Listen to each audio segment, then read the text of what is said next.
You are going to hear a conversation about renting an apartment. First, you have some time to look at questions 1 to 6.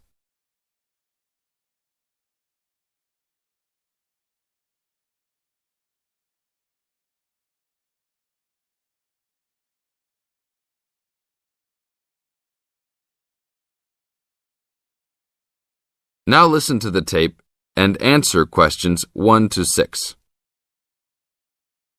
How can I help you, sir? Hi, I'm interested in renting an apartment in your building. Can you show me around inside? Sure, my pleasure. Do you know what kind of apartment you're looking for? I'm thinking of something for my best friend and I. The apartment doesn't have to be too big, just something comfortable for the two of us. I'm looking for a kitchen, 2 bedrooms and a bathroom, just something simple. Okay, well, let me show you what we have to offer. We divide our apartments into 3 categories. There are standard apartments, upgraded standard apartments, and luxury apartments. Please follow me. This apartment just went up for rent yesterday. The old tenants moved into a larger one. This apartment is what I call the standard apartment. It's small, but has everything you need. The kitchen comes with a refrigerator, an oven, and a stove. There is 1 bathroom with a shower, but no bathtub. The rooms are a good size, and both have their own closets. The living room has enough space for a couch. We will provide a television for you. These apartments are very popular with students because they are affordable and practical. Right now, we are renting these out for only $1,000 a month. I think this is a little bit on the small side. There's no space for a dining table or even for an extra desk. We will both need room to study. If there are guests over, we hope to be able to have a dining table big enough for at least 4 people. Do you have anything slightly larger? Maybe just an apartment with a bigger living room? Well, let's take a look. Right now, we also have an opening for a luxury apartment. This apartment is larger. It has 3 bedrooms, and all 3 are larger than the last one. And there are 2 bathrooms, and all have bathtubs. The kitchen is also larger, and come with an additional dishwasher and freezer. The living space has plenty of space for a dining room.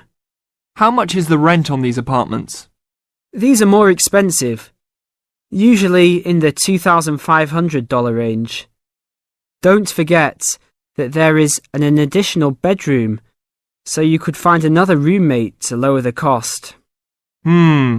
I think that's a little bit on the expensive side.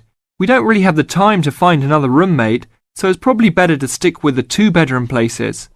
Is there anything between these 2? Come with me. I can show you this apartment right now. But there are people living in it. There are no more of these kinds of apartments available at this moment. But if you decide that you like it, I can put you on the waiting list. And as soon as we have openings, you will be contacted. Sure, let's take a look. This is the upgraded standard apartment. As you can see, it's larger than the other 2-bedroom apartment. There are 2 bedrooms and 2 bathrooms, 1 in each room. The living room comes with a television, but no furniture. The kitchen is around the same size as the other smaller apartment. The basic difference is the additional bathroom and larger living room. These rent for around $1,400. Now look at questions 7 to 10.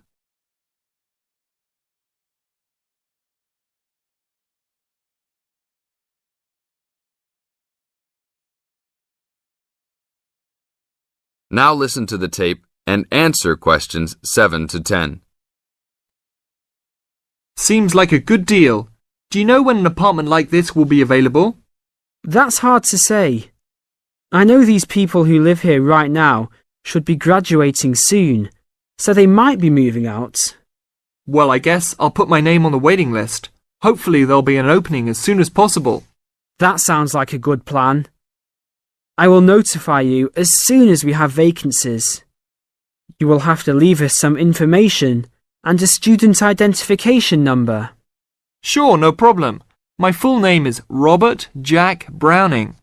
Could I have your age, please? I'm 38. Your major? I'm studying biology. How about naming some of your hobbies? Fishing, golf, watching movies, and spending time with my family. Sounds like a good life. What is the price range of the apartment you are looking for? Somewhere between $1,000 to $1,500. Your student identification number, please? QS 45890. Could you repeat that? QS 45890. Lastly, could you leave us a phone number? Okay, it's area code 236-580-2287. Thank you very much. I will give you a call as soon as possible. This is the end of Section 1. You now have 30 seconds to check your answers.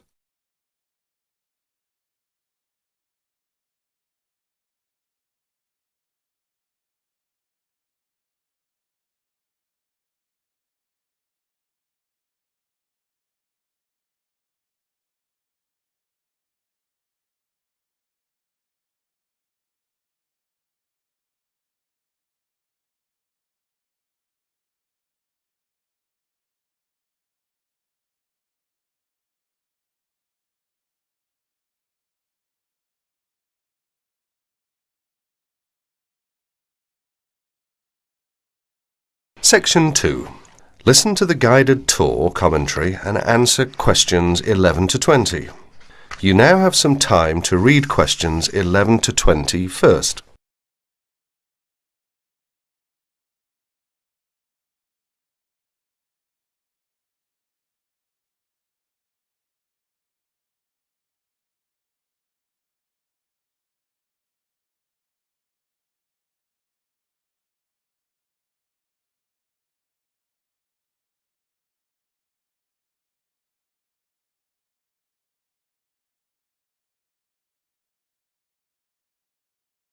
Welcome to the library tour. We'll begin our tour of this level of the library here at the entrance. Then we'll go in a clockwise direction. So, first of all, over here on the left, next to the entrance, is a touchscreen information service. These computers can be used at any time to get general information about the library and how it works. In front of the touchscreen information service are the catalogues. As you can see, it's a computerised catalogue system and it's very easy to use. The catalogues are linked up to the other libraries at the university. So make sure you check which library a book is in when you are trying to locate a particular item. Next, along here on the left, we have the circulation desk for borrowing and returning books.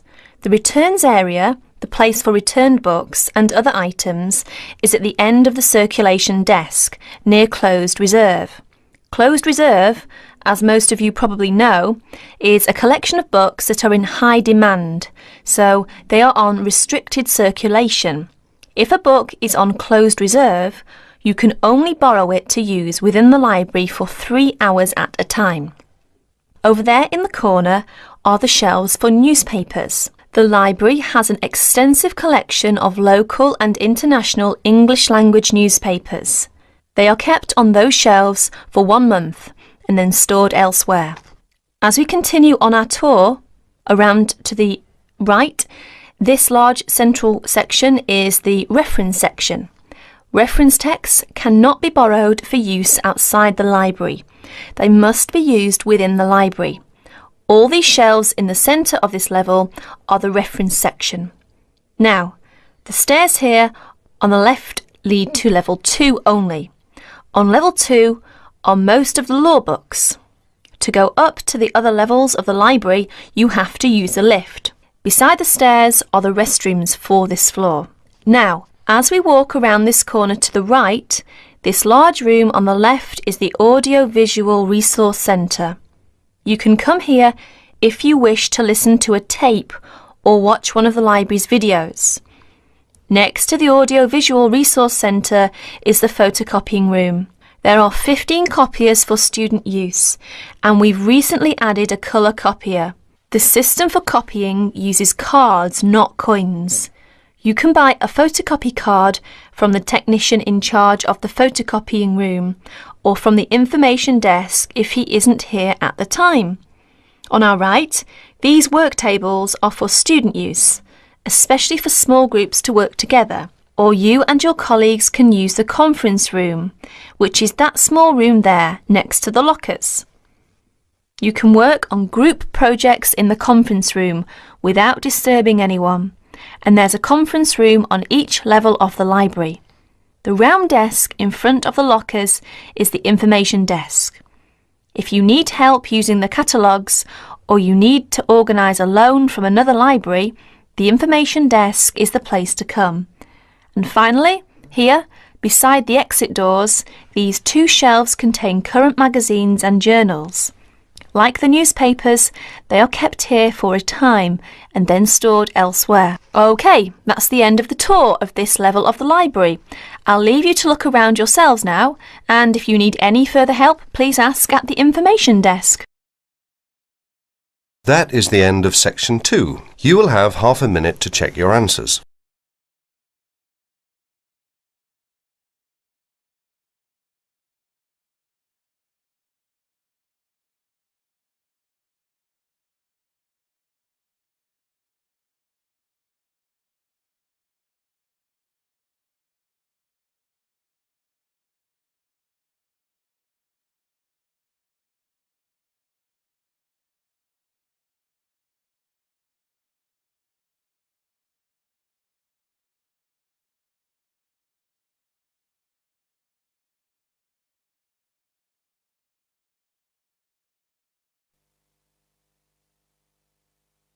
Now turn to Section 3 on page 12.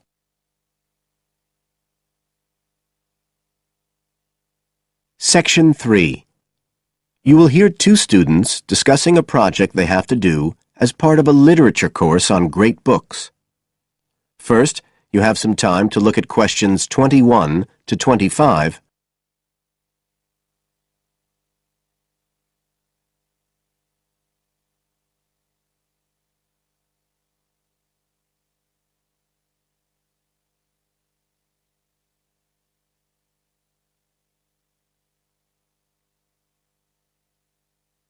Now listen carefully and answer questions 21 to 25. Hi, Joey. How are you doing? I heard you were sick. Oh, hi, Olivia. Yeah, I had a virus last week, and I missed a whole pile of lectures, like the first one on the great books in literature, where Dr. Castle gave us all the information about the semester project. I can give you copies of the handouts. I've got them right here. That's okay. I already collected the handouts, but I'm not very clear about all the details. I know we each have to choose an individual author. I think I'm going to do Carlos Castaneda. I'm really interested in South American literature. Have you checked he's on the list that Dr. Castle gave us? We can't just choose anyone. Yeah, I checked. It's okay. Who did you choose? Well, I was thinking of choosing Ernest Hemingway, but then I thought, no, I'll do a British author, not an American one. So I chose Emily Bronte. Okay. And first of all, it says we have to read a biography of our author. I guess it's okay if we just look up information about him on the internet? No, it's got to be a full-length book. I think the minimum length's 250 pages. There's a list of biographies. Didn't you get that? Oh, right. I didn't realize we had to stick with that. So, what do we have to do when we've read the biography? Well, then we have to choose one work by the writer. Again, it's got to be something quite long. We can't just read a short story. But I guess a collection of short stories would be okay? Yes, or even a collection of poems, they said. But I think most people are doing novels. I'm going to do Wuthering Heights. I've read it before, but I really want to read it again now I've found out more about the writer. And then the video. We have to make a short video about our author and about the book. How long has it got to be? A minute. What? Like 60 seconds? We got to give all the important information about their life and the book we choose? Well, you can't do everything. I wrote it down somewhere. Yes, Dr. Castle said we had to find or write a short passage that helps to explain the author's passion for writing, why they're a writer. So we can back this up with reference to important events in the writer's life, if they're relevant. But it's up to us, really. The video's meant to portray the essence of the writer's life and the piece of writing we choose. So when we read the biography, we have to think about what kind of person our writer is. Yes, and the historical context and so on. So for my writer, Emily Bronte, the biography gave a really strong impression of the place where she lived and the countryside around. Right. I'm beginning to get the idea. Before you hear the rest of the talk, you have some time to look at questions 26 to 30.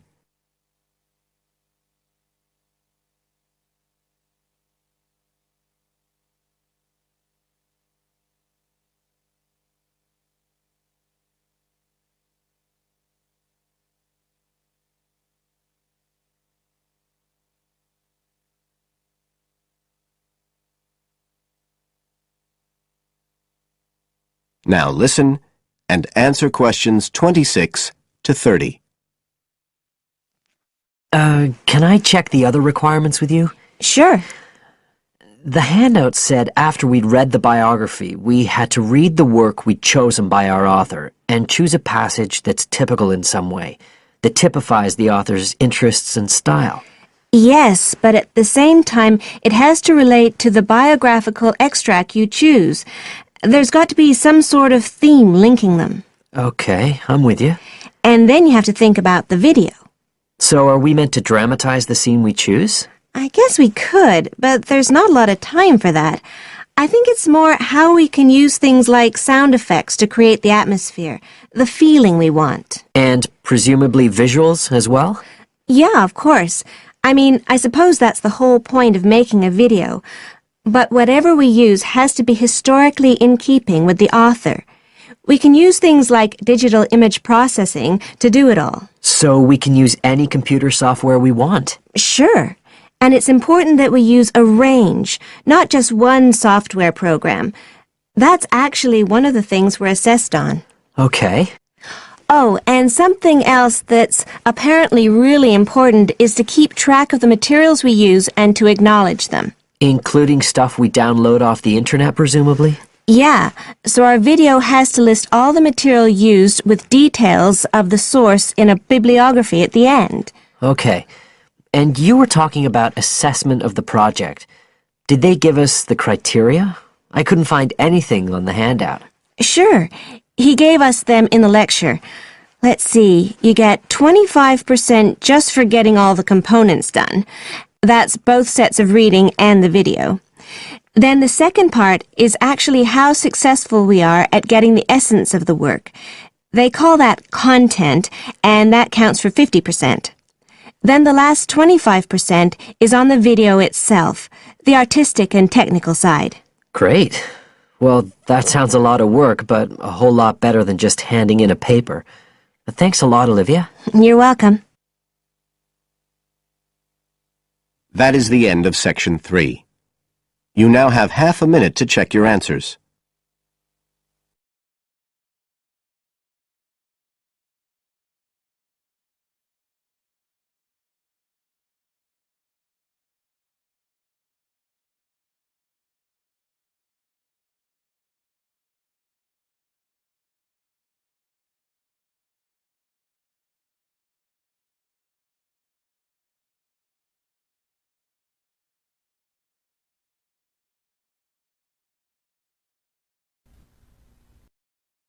Section 4. You will hear a talk on bullying in the workplace given by a university lecturer to a group of students. First, you have some time to look at questions 31 to 33.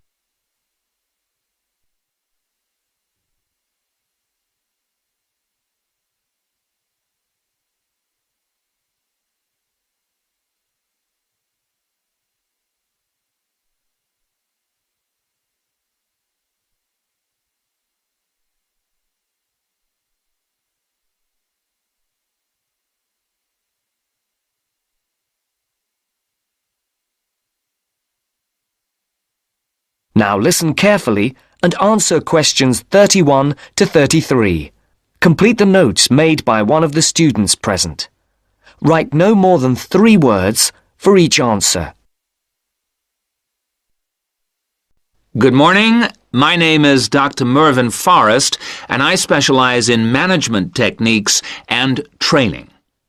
I've been invited here today to talk to you about the cost to the economy of bad management.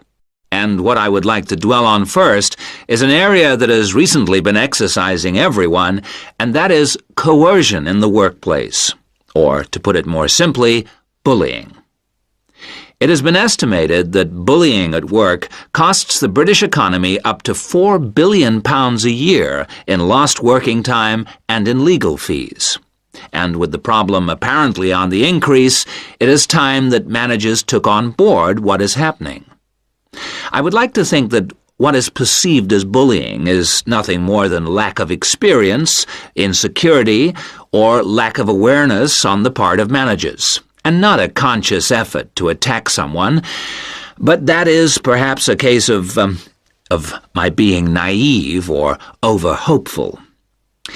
Before we break up into groups to look at the first task on the handout you've got, I'd like to give you a start with some of the main bullying methods that have been identified so far. Basically, what I'm going to do here is to give you examples of 1 or 2 points. Can you all read the OHP clearly?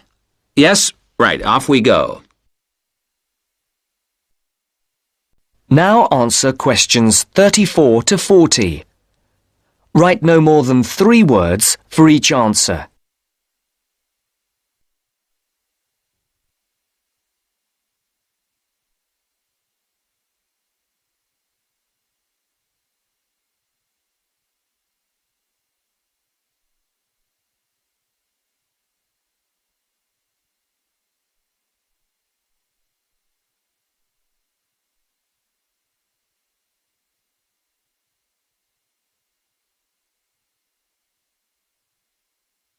As you listen to the talk, complete the notes made by one of the students present.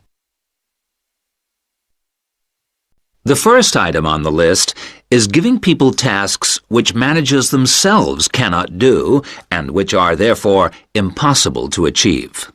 This is, in fact, a very common strategy used by managers to manage their subordinates. It gives certain people a false sense of security as they watch others failing while they try to achieve the goals set. Another simple bullying technique is constantly moving the goalposts, especially when one's employees are in the middle of a task. This is not bad management, it is just plain stupid. All targets and goals set should be easily achieved within a realistic timescale. Sending memos to someone else criticizing the performance of a task where the individual has no way of replying is another common technique, especially when the manager concerned does not reply or makes it impossible for subordinates to contact him or her by not answering the telephone or not replying to emails. This is not the style of a sound manager, but rather the antics of someone with emotional problems. If you behave like that, don't expect your staff to respect you. And now, the technological bully. It is interesting how all tools designed to help can be turned into dangerous weapons. The urgent email bully is fast becoming a problem in the office. Employees turn on their computers to be faced with a string of badly worded emails, making instant and often unrealistic demands, which reveal the hysteria mode of management. Have you ever felt a sense of dread before looking at your email, even your personal messages? All companies should develop a company strategy whereby there is an email code of practice, with offensive messages being forwarded to a designated person for appropriate action. I would now like you to break up into groups and brainstorm other bullying techniques which you think you may have experienced, and perhaps, if you're honest, which you have been party to. I can think of at least 9 more bullying strategies. I would also like you to consider ways in which you think that each of the techniques on your list can be countered. Is everyone clear as to what the task is? Yes? Okay, you've got 20 minutes to do this. That's the end of section 4. You now have half a minute to check your answers.